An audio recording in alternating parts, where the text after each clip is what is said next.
जय श्री कृष्णा। कैसे हैं आप लोग फ्रेंड्स। आज की चर्चा काफ़ी महत्वपूर्ण रहने वाली है, क्योंकि निगेटिविटी क्या होती है जबकि जीवन में हमारे कोई चीज़ आती है। मान लीजिए धन आया, या आपने कोई नई चीज़ खरीदी, मान लीजिए नया घर बनवाया या नई गाड़ी खरीदी, नया बंगलो लिया, कोई भी चीज़ ऐसी ली, लेकिन उसके आते ही उसमें क्लेश उत्पन्न हो जाना या वह चीज़ आपके प्रयोग में ना आना, यही होती है नकारात्मकता। किसी कार्य को करने जा रहे हैं और पता चला कि मतलब सारी चीज़ें हो जाती हैं। कभी कभी तो देखिए, मान लीजिए जॉब के लिए अगर कहें तो कभी कभी तो होता क्या है कि लोग जॉब के लिए जाते हैं, इंटरव्यू देते हैं, सब कुछ अच्छा जाता है, यानी कि उनको ज्वाइनिंग लेटर भी मिल जाता है, ज्वाइनिंग डेट भी मिल जाती है। लेकिन कभी कभी ज्वाइनिंग होने से पहले, जस्ट पहले, या कभी कभी ज्वाइनिंग कर लेने के भी कुछ समय बाद एकदम से उनको अल्टीमेटम दे दिया जाता है कि भाई हमको आपकी सेवा की आवश्यकता नहीं है,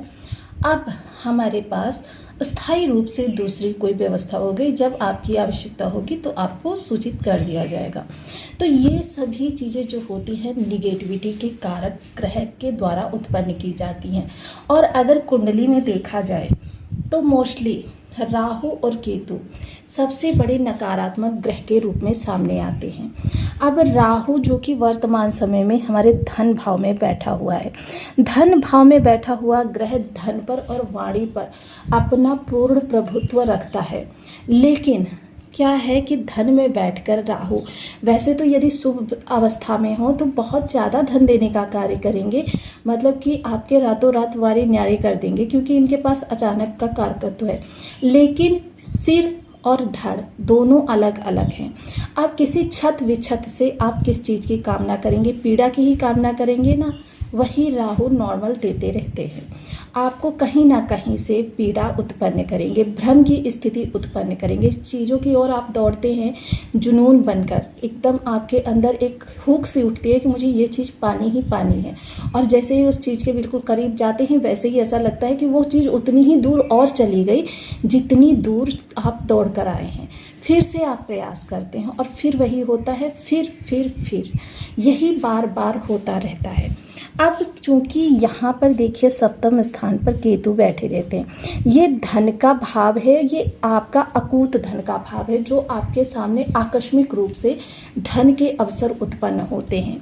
अब देखिए यहाँ पर शुक्र देव का आना, शुक्र सौम्य ग्रह हैं, और सौम्य ग्रह होने के साथ साथ शुक्र का जो प्रभाव है वो काफ़ी ज़्यादा लग्जीरियस है, आकर्षण को, आपके प्रेम दाम्पत्य को संभालने वाला ग्रह माना जाता है। लेकिन यहाँ पर केतु और राहु, यहाँ पर ये भी नहीं भूलना चाहिए कि राहु केतु तुरंत अपना रूप बदल लेते हैं। अमृत मंथन के समय जब देखिए अमृतपान हो रहा था, राहु ने अपना रूप स्वयं बदला और इसका भान किसी को भी नहीं हुआ, सिर्फ अमृतपान करते समय सूर्य चंद्रमा के द्वारा देखा गया। हालांकि सूर्य चंद्रमा के साथ इनके प्रभाव जो है शत्रुवत भी हैं, भयवत भी हैं। अब भयवत क्यों? क्योंकि भय खाते हैं कहीं ऐसा ना हो फिर से मेरी किसी कार्य की चुगली कर दी जाए, क्योंकि राहु अंधेरा है, सूर्य और चंद्र प्रकाश है। चंद्र कम धीमा प्रकाश देता है, मध्यम प्रकाश देता है, सौम्य प्रकाश देता है, लेकिन सूर्य जो है बहुत ही तीव्रगामी प्रकाश देता है। उसके प्रकाश में राहु काफ़ी भय खाता है। इसीलिए देखिए जब भी आपको राहु से संबंधित कोई कार्य करना हो तो सूर्य की स्थिति को अवश्य देख लेना चाहिए, क्योंकि सूर्य सफलता के भी घोतक होते हैं। इसके अतिरिक्त देखिए शुक्र का यहाँ पर आना, ये राहु की स्थिति पर, क्योंकि देखिए सप्तम दृष्टि राहु के ऊपर जाने वाली है। अब चूंकि यहाँ 8 डिग्री के राहु हैं और शुक्र जो हैं वो 3 डिग्री के हैं, क्योंकि 30 डिग्री प्रत्येक ग्रह भोग करता है। और जैसा लास्ट के वीडियो में मैंने बताया था कि शुक्र की डिग्री 2 है, तो आज जो इसकी डिग्री रहेगी वो 3 रहेगी। तो देखिए प्रत्येक दिवस शुक्र जो है 1 डिग्री को बढ़ाता है, यानी 30 कदम अगर मान लिए जाएं तो प्रत्येक दिन 1 कदम शुक्र चलते हैं। इसी आधार पर चीज़ें होती हैं। अब यहाँ पर शुक्र जो है दैत्य गुरु भी कहे जाते हैं। दैत्य गुरु संजीवनी विद्या, रसायन विद्या और तमाम तंत्र विद्याएं जो होती हैं वो शुक्र के प्रभाव से ही फलित होती हैं। तो देखिए इस समय शुक्र का प्रभाव राहु के ऊपर बहुत ही शानदार पड़ता हुआ देखा जाएगा। यदि आपकी लग्न में 10 नंबर बना हुआ है तो ये राशिफल आपके लिए है। यदि कुंडली में कहीं भी चंद्रमा के साथ 10 नंबर बना हुआ है तो ये राशिफल आपके लिए। कुंडली ना होने की स्थिति में आप इसे नाम राशि से भी देख सकते हैं। यदि अभी तक आपने अपने इस चैनल को सब्सक्राइब नहीं किया है तो प्लीज़ सब्सक्राइब कर लीजिए, वीडियो को लाइक कर दीजिए, चैनल को शेयर कर दीजिए। इससे होगा क्या कि हमारे आने वाले हर वीडियो की नोटिफिकेशन मिल सकेगी आपको सबसे पहले। एक प्यारा सा कमेंट करना बिल्कुल ना भूलें। कमेंट से हमें बहुत मोटिवेशन मिलता है, हौसला मिलता है और ये पता चलता है कि आप और क्या जानना चाहते हैं। शुक्र की राहु पर सप्तम दृष्टि, देखिए यह है जहाँ आपके लग्जरियस चीज़ों को उत्पन्न करती है, वहीं ये आपके संबंधों में भ्रम भी उत्पन्न करती है। अब यहाँ पर संबंधों को देखना और संबंधों के साथ साथ आपको ये भी देखना, क्योंकि वाणी आपकी रहेगी तो काफ़ी प्रभावशाली सौम्य, लेकिन कभी कभी वाणी आपकी इस तरीके से हो जाएगी, क्योंकि यह समय देखिए कुछ आपके लिए ज़्यादा अच्छा भी नहीं कहा जा सकता और ज़्यादा खराब भी नहीं कहा जा सकता, क्योंकि यहाँ पर आपको स्वयं के संयम की परीक्षा देनी है कि आप किस तरीके से चीज़ों को मैनेज करेंगे। अगर आपने यहाँ पर चीज़ों को सही तरीके से क्रमबद्ध सुचारू रूप से रखा तो फिर चीज़ें आपके लिए बेहतर होती हुई दिखाई देंगी, क्योंकि प्रेम का कारक यहाँ पर ग्रह है और राहु भी इस समय प्रेम के कारक के रूप में दिखाई देंगे। भ्रम हो जाएगा कि यहाँ पर शुक्र विराजमान है कि राहु विराजमान है, क्योंकि राहु त्वरित रूप बदलते हैं। अब ऐसी स्थिति में क्या होगा कि देखिए आपके प्रेम के कारक बनकर और भ्रम को उत्पन्न करने वाला ग्रह राहु बनकर आने वाला है। तो जाहिर सी बात है कि इस समय अगर आप जिनसे बहुत ज़्यादा प्रेम करते हैं उनके साथ आपकी गलत फहमी उत्पन्न कराना, या फिर आपको किसी भी तरीके से, क्योंकि ये वासनात्मक क्योंकि राहु निगेटिविटी है और शुक्र प्रेम के कारक है, तो ये वासनात्मक चीज़ों को ज़्यादा बल देगा। तो ऐसी स्थिति में भाव भी देख लेने बहुत ज़रूरी हैं, क्योंकि इनका कितना निगेटिव प्रभाव पड़ सकता है। हालांकि 8 डिग्री है, लेकिन 8 डिग्री भी राहु की कम करके नहीं जाननी चाहिए ये प्रेम के मामले में, क्योंकि प्रेम में अगर शंका का एक अंकुर पड़ जाए तो फिर समझ लीजिए वहाँ पर आपके लिए बहुत ज़्यादा विषम स्थिति उत्पन्न हो सकती है।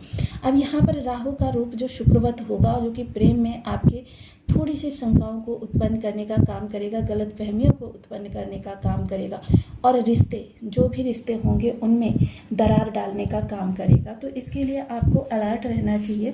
सबसे पहले यदि देखा जाए, राहु जिस स्थान पर बैठे हुए यहाँ पर आपके कुटुंबी आते हैं, परिवारी जन आते हैं, पड़ोसी आते हैं। तो ऐसे में एक चीज़ तो मैं कहूँगी, विपरीत लिंगी से थोड़ी सी दूरी आपकी होनी चाहिए। अब यहाँ पर देखिए एक चीज़, षष्ठ स्थान, शत्रु, कंपटीटर और आपके जैसे मान लीजिए जो लोग होते हैं जो आपके ऋण संबंधी चीज़ों का कार्य करते हैं या मेडिसिन संबंधी चीज़ों का कार्य करते हैं, ऐसे लोगों से। और साथ ही साथ इस स्थान पर यदि देखें तो ससुराल पक्ष के लोगों से थोड़ी सी इस समय देखिए आपको बहुत सावधानी से चर्चा करनी है। और वहीं दशम दृष्टि महिला सहकर्मी, या फिर आप महिला हैं तो पुरुष सहकर्मी से थोड़ी सी इस समय गोपनीयतापूर्ण बातें या बहुत ज़्यादा घनिष्ठता बढ़ाना आपके लिए किसी भी दृष्टिकोण से उचित नहीं इस दौरान रहेगा, क्योंकि यह चीज़ें आपके कार्यों में तो विषमता उत्पन्न करेंगी ही करेंगी, आपको डिस्ट्रैक्ट भी करेंगी और चीज़ें आपको काफ़ी ज़्यादा जटिल होती हुई दिखाई देंगी। पिछले समय में कुछ लोगों ने यहाँ पर असावधानी दिखाई थी, क्योंकि देखिए यह संबंध, दृष्टि संबंध 6 माह में एक बार बनता है, क्योंकि अब 6 माह में जब शुक्र आएंगे तो राहु के साथ युति होगी, तब केतु पर दृष्टि होगी, तो हर 6 माह में ये युति बनती है। और इसी दौरान अगर कोई भी व्यक्ति थोड़ा सा असावधानी का परिचय दे जाता है तो वो बहुत बड़ी प्रॉब्लम में पड़ जाता है। अब कार्य क्षेत्र की यदि बात करें तो ऐसे में मान सम्मान तो जाता ही है, आपकी बनी बनाई साख भी थोड़ी सी धूमिल हो जाती है। तो फलतः देखिए जब साख धूमिल हो जाती है, जो आपकी अपॉर्चुनिटीज़ होती हैं आपके सामने आते समय वो थोड़ी सी और पीछे चली जाती हैं। फलतः ये समय ऐसा होता है कि जो बहुत सावधानी के साथ आगे बढ़ाने का होता है, यदि यहाँ पर थोड़ा सा भी आप असावधान हो गए तो फिर ये राहु आपके लिए बहुत ही विषम स्थिति को उत्पन्न कर देंगे। और यही विषम स्थिति जो है आपके जीवन को कहते हैं ना कि ध्वस्त कर सकती है। तो इसलिए बहुत सावधानी के साथ आगे प्रत्येक कदम को बढ़ाना है। राहु शुक्र का जब भी किसी भी प्रकार से संबंध बने तो ये समझ लीजिए कि आपके संबंधों में थोड़ी सी कड़वाहट, थोड़ी सी आपके लिए भ्रम बना रहेगा। इस भ्रम को दूर रखें और साथ ही साथ फोकस करें अपने कर्म पर, क्योंकि आजीविका का भाव भी प्रभावित होगा। और आजीविका का भाव प्रभावित होगा तो जाहिर सी बात है कि फिर आपके लिए हर तरफ से वार होगा। और इसी वार को कहा जा सकता है कि चीज़ें आपके लिए थोड़ी सी जटिल होती हुई, और देखिए कभी कभी ये जटिलता इतनी बड़ी भी हो जाती है कि व्यक्ति जो है जीवन पर्यंत इन चीज़ों को नहीं संभाल पाता है। इसके अतिरिक्त यदि उपायों की चर्चा करें तो देखिए राहु के लिए तो मैंने आपको हमेशा बताया है कि राहु के लिए कुछ ऐसे उपाय करते रहें कि जो आपके राहु सदैव नॉर्मल रहे। और देखिए जिन लोगों के लिए निगेटिव प्रभाव दे रहे हैं उन लोगों के लिए मैंने जल प्रवाह का तरीका बताया था। आज मैं जल प्रवाह के दोनों तरीके बताती हूँ, जिसके द्वारा आप चीज़ों को अच्छा या फिर आप चीज़ों को बली किस तरीके से कर सकते हैं ग्रह को। अगर हमें ग्रह की ऊर्जा हमारे लिए बहुत निगेटिव हो और हमें ग्रह से संबंधित चीज़ों को दान करना हो तो फिर क्या करना चाहिए हमें। देखिए सबसे पहले एंटी क्लॉकवाइज 7 बार अपने सिर से उतारिए और फिर अंजलि में लेकर चीज़ को, जैसे आपने जौ लेके गए, अगर शुक्र के लिए कहूँ तो ज्वार लेके जाएंगे आप, राहु के लिए कहूँ तो आप तिल लेकर जाएंगे या नारियल लेकर जाएंगे।